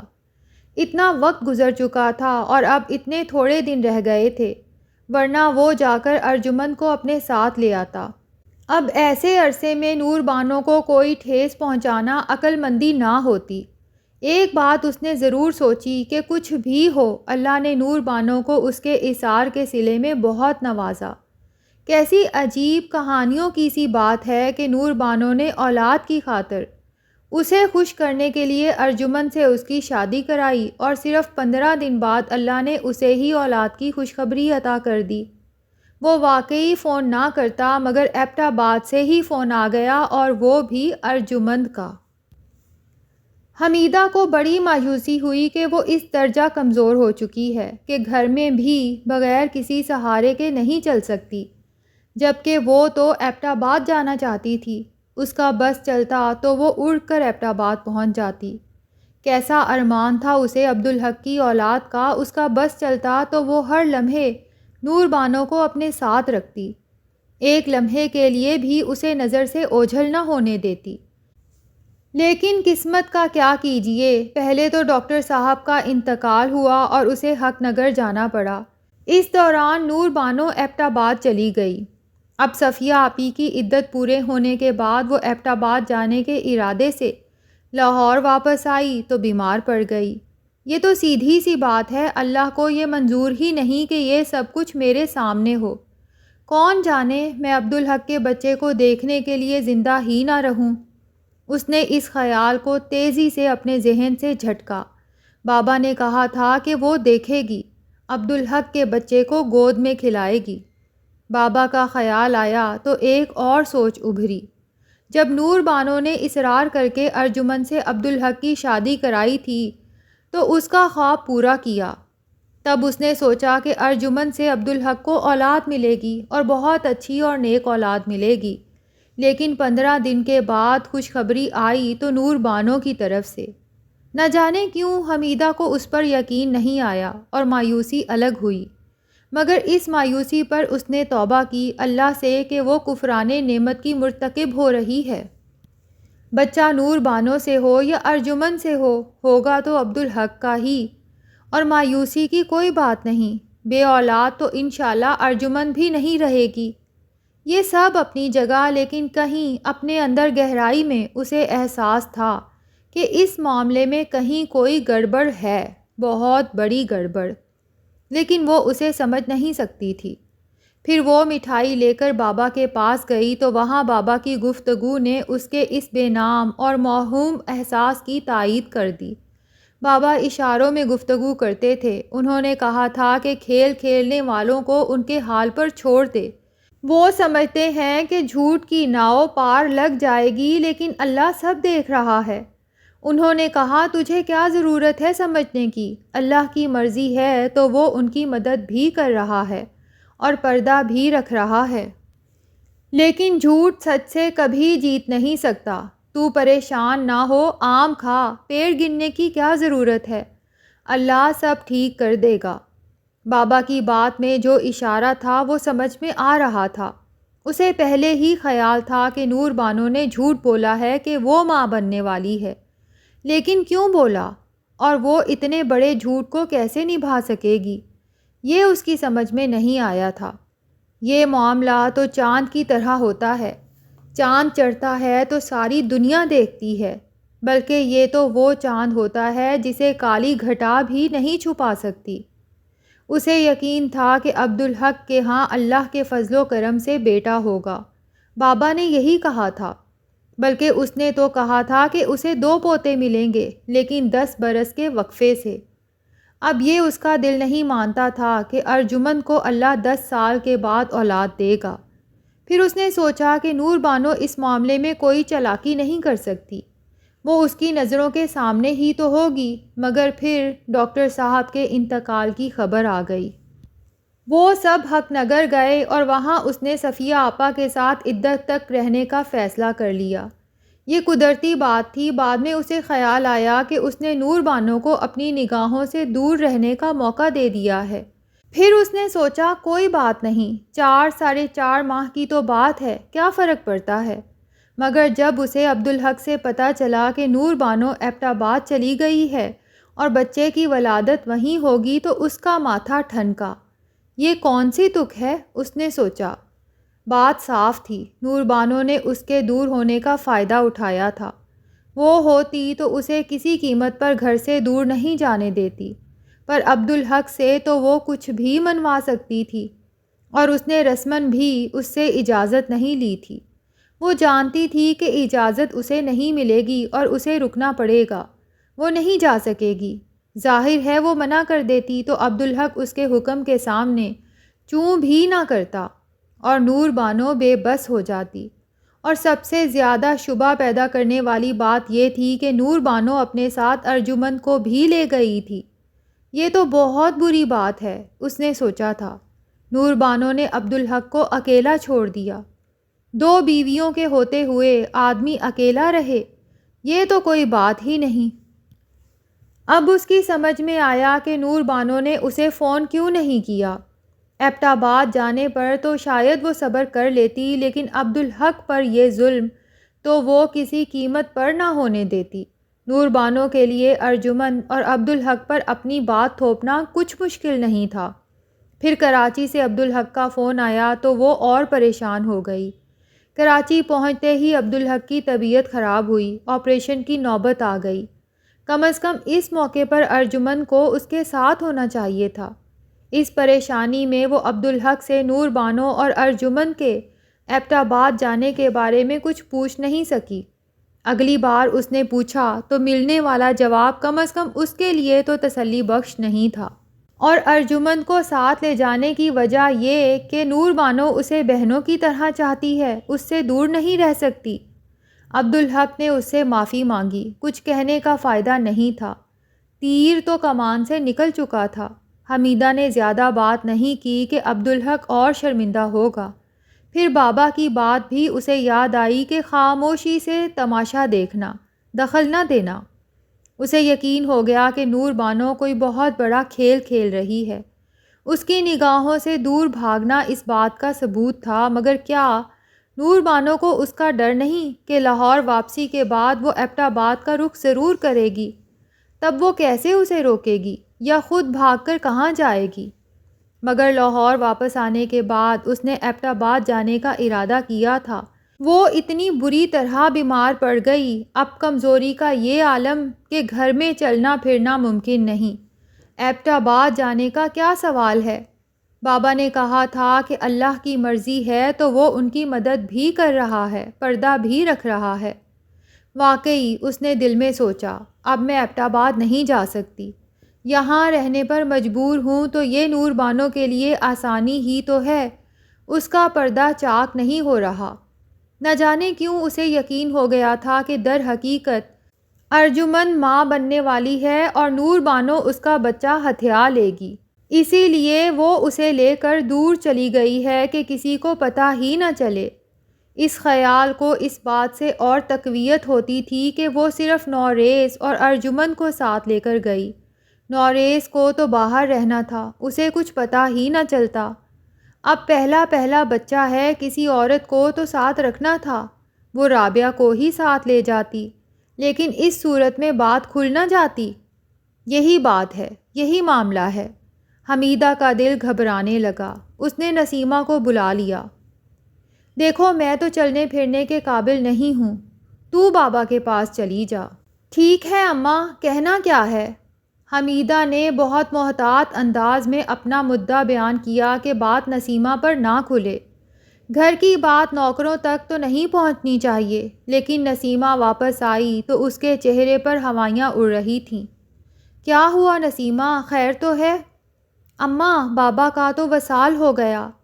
پہلے تو بات حمیدہ کی سمجھ میں ہی نہیں آئی، پھر سمجھ میں آئی تو اس نے گھبرا کر پوچھا، کب؟ 2 مہینے ہو گئے اماں۔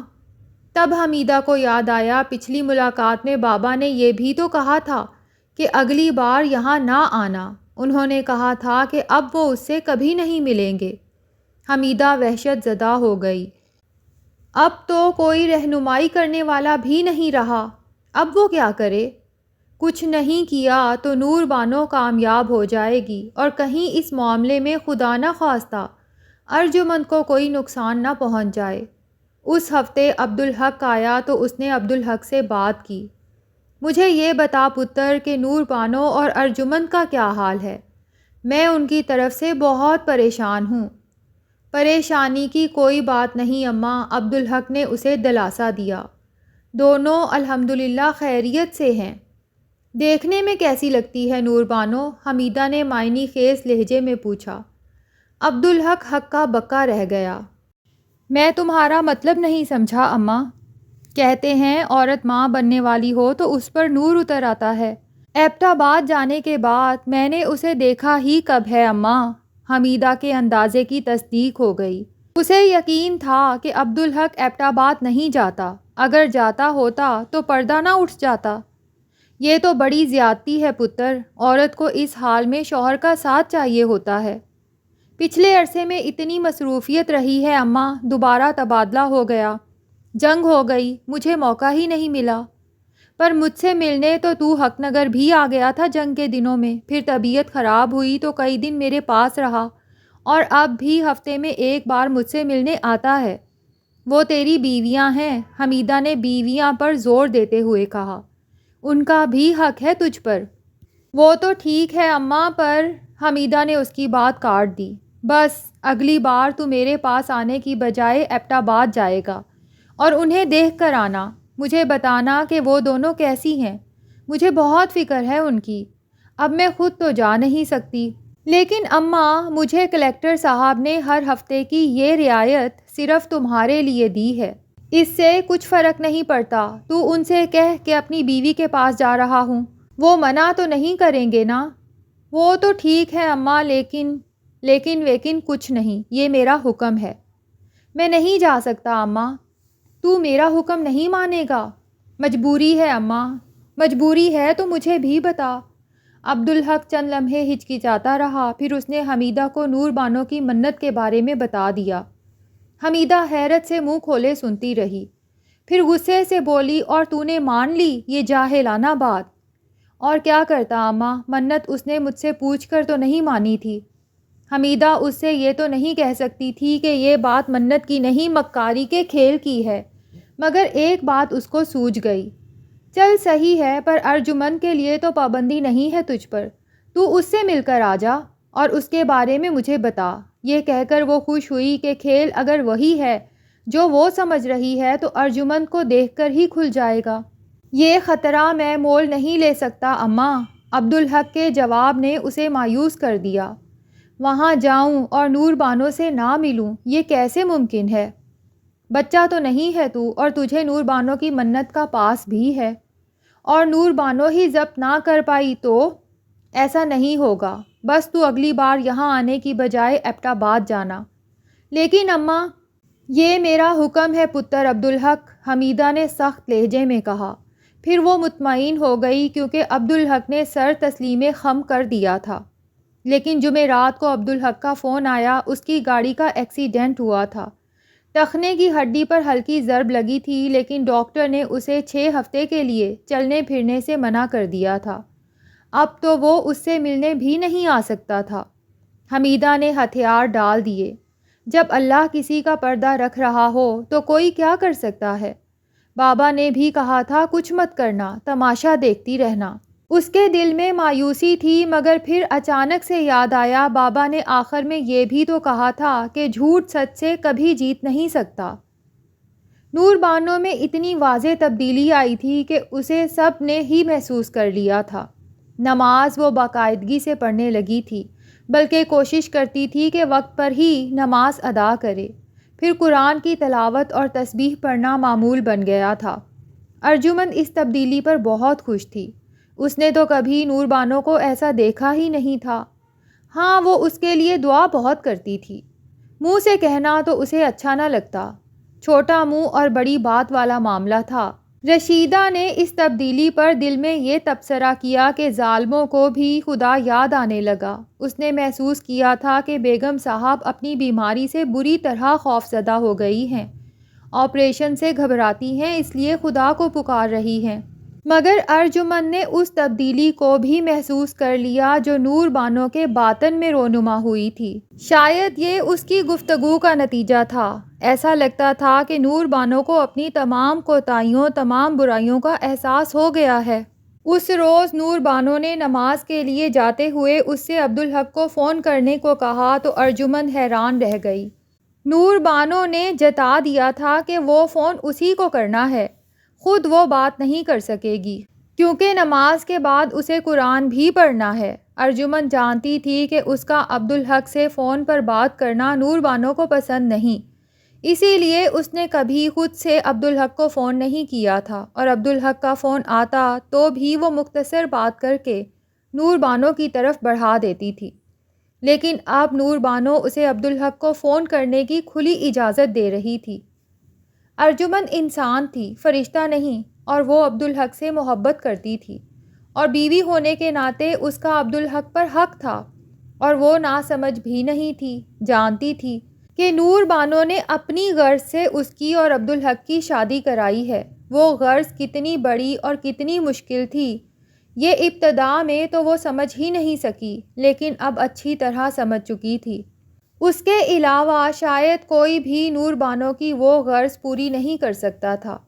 پھر اس نے یہ بھی سمجھ لیا کہ نور بانو جو اسے فون پر بھی عبدالحق سے بات نہیں کرنے دینا چاہتی، تو آگے جا کر وہ عبدالحق سے اس کا ملنا کیسے گوارا کرے گی، اور وہ اتنی تیز اور عبدالحق پر ایسے حاوی ہے کہ اس سے کچھ بھی کروا دے۔ بچہ ملنے کے بعد تو اسے اس کی ضرورت بھی نہیں رہے گی، اور عبدالحق کو تو ویسے بھی اس کی کچھ پرواہ نہیں، سو کچھ عجیب نہیں کہ بعد میں وہ کوئی متروک مکان بن کر رہ جائے۔ یہ سب کچھ سوچنا تو فطری تھا، لیکن وہ ان سوچوں کو ذہن سے جھٹک دیتی۔ وہ اسے اپنی بدگمانی قرار دے کر شرمندہ ہوتی، مگر جب سوچیں پیچھا نہ چھوڑتیں تو اس کے پاس اس کا دوسرا علاج بھی تھا۔ یہ سچ تھا کہ اس نے نور بانو کی خود غرضانہ پیشکش کو صدقے دل سے اللہ کی بہت بڑی نعمت سمجھ کر قبول کیا تھا۔ شکایت کا کیا سوال کہ وہ تو اس کے لیے مقام شکر تھا۔ وہ اس پر اللہ کا شکر بھی ادا کرتی، اور وہ اس پر نور بانو کی بھی شکر گزار تھی۔ اس نے عبدالحق کو پانے کے لیے کچھ بھی نہیں کیا تھا۔ وہ تو یہ جانتی تھی کہ جب وقت آئے گا تو اللہ میاں ہی اسے عبدالحق سے ملوائیں گے۔ کس طرح، اس سے اسے کوئی غرض نہیں تھی، اور جب وہ ملے تو اس نے سمجھ لیا کہ اللہ نے ایسا ہی چاہا تھا، اور جو اس نے چاہا ہے اس پر گلہ کیسا، اس پر تو بس شکر ادا کرنا ہے۔ اور یہ بھی اسے یقین تھا کہ اللہ جب چاہے گا یہ خوشی واپس لے لے گا، اور اسے اس صورت میں بھی اللہ کا شکر ادا کرنا ہے۔ ایسے میں نور بانو سے شکایت کی گنجائش ہی کہاں تھی۔ اب جب نور بانو کا رویہ بدلا تو یہ اس کے لیے خلاف توقع اور بہت خوش کن تھا۔ یہ اللہ کی طرف سے بہت بڑا فضل تھا۔ اس کی شکر گزاری اور بڑھ گئی۔ اس نے عبدالحق کا نمبر ملایا۔ دوسری طرف سے اس کی آواز پہچان کر یعقوب نے فخریہ لہجے میں کہا، صاحب تو انجرڈ ہو گئے ہیں چھوٹی میم صاحب۔ وہ مت ہوش ہو گئی۔ کیا ہوا، خیر تو ہے؟ ایکسیڈنٹ ہو گیا ہے۔ مسٹر جیکب، ریسیور میری طرف بڑھائیے، اسے عبدالحق کی آواز سنائی دی۔ نو سر، مجھے جیکب نہیں یعقوب بلائیں، یعقوب نے احتجاج کیا۔ تو پھر آپ بھی انگریزی کی ٹانگ توڑنا چھوڑ دیں۔ انہیں ریسیور دو نا یعقوب، ارجمن نے پریشان ہو کر کہا۔ دیتا ہوں، خیریت تو ہے؟ ارجمن نے چھوٹتے ہی پوچھا۔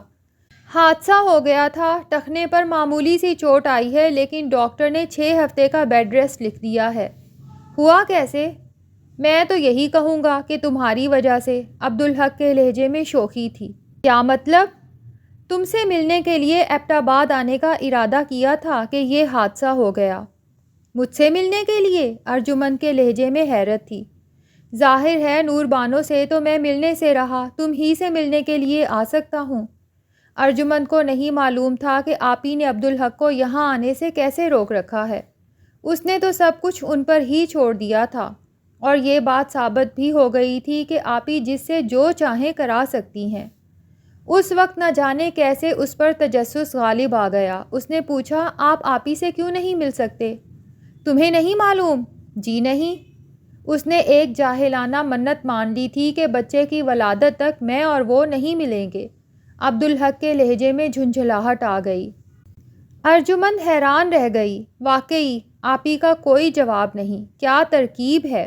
لیکن فوراً ہی اسے خیال آیا کہ آغا جی کا ایکسیڈنٹ نہ ہوا ہوتا تو آپی کیا کر لیتی؟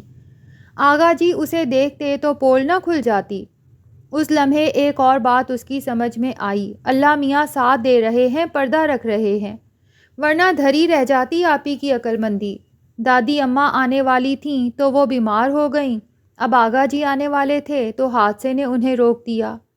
سچ ہے، اللہ کے حکم سے ہی سب کچھ ہوتا ہے۔ کہاں کھو گئی تم؟ عبدالحق کی آواز نے اسے چونکا دیا۔ کچھ سوچ رہی تھی۔ کیا سوچ رہی تھی؟ یہ کہ آپ کا ایکسیڈنٹ ہوا اور آپ نے فون کر کے ہمیں بتانے کی بھی زحمت نہیں کی۔ دراصل میں بہت ناراض تھا اور میں نے سوچ لیا تھا کہ اب فون نہیں کروں گا۔ ارجمن حیران رہ گئی۔ ناراض تھے آپ؟ کوئی غلطی ہو گئی مجھ سے؟ نہیں، تم سے نہیں، تم ناراض ہونے کا موقع ہی کہاں دیتی ہو۔ میں تو نور بانو سے ناراض تھا، تو میں کیوں لپیٹ میں آئی؟ آپ مجھے تو فون کر سکتے تھے۔